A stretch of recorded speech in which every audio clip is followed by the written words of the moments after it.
mukha mo, tiger mode na. Tsaka, kanina ka patahimik.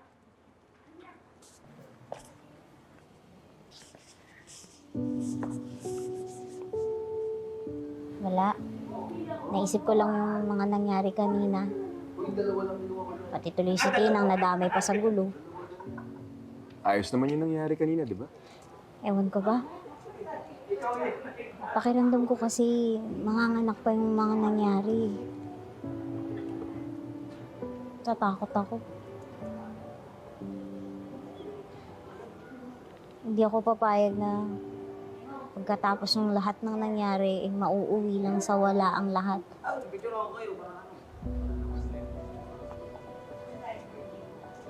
Sa tingin mo ba, dapat ko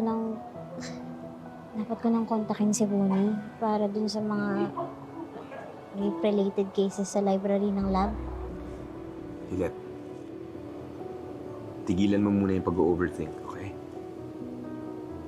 We are here to celebrate your Tinang's birthday. Remember? Payat ako dyan. Uy, anak! Ano, asan si Ate Sis? Ready na! Pabayin ko na siya. Siyempre, ako pa ba? Ready na, dali! Ready na ka! Wala mo surprise, dali. O, ayusin mo naman. Ito na nga, inaayos ko na nga. Halika na. Kayo talaga?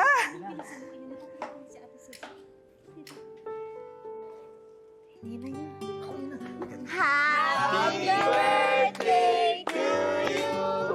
Happy birthday to you! Happy birthday! Happy birthday!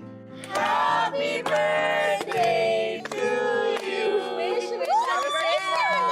Wish.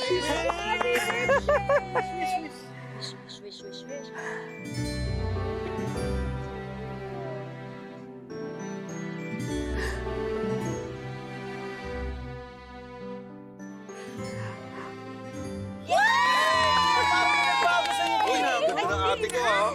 Naka-blush on ka, ha? Naka-eyeshadow.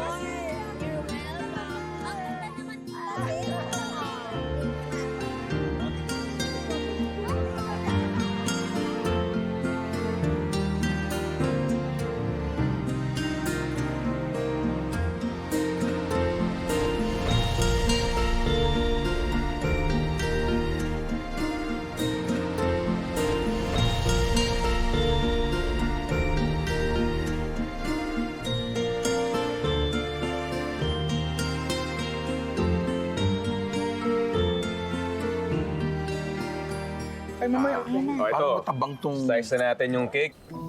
Pero, ako bago natin i-slice yung cake, Tinang Ses, baka pwede namang mag-speech ka muna, di ba? Ikaw talaga attorney ha. May pa-speech ka pa. Yan. Teka, ano nga ba? Masaya ako. Dahil sa katakot-takot na pinagdaanan natin, ito tayo. Buo pa rin. At may nadagdag pa sa pamilya natin. Si attorney. Taga naman ng pogi. Dasal ko lang sa Panginoong Diyos na sana manatili tayong ganito na sa gitna ng mga problema, nagagawa nating tumawa.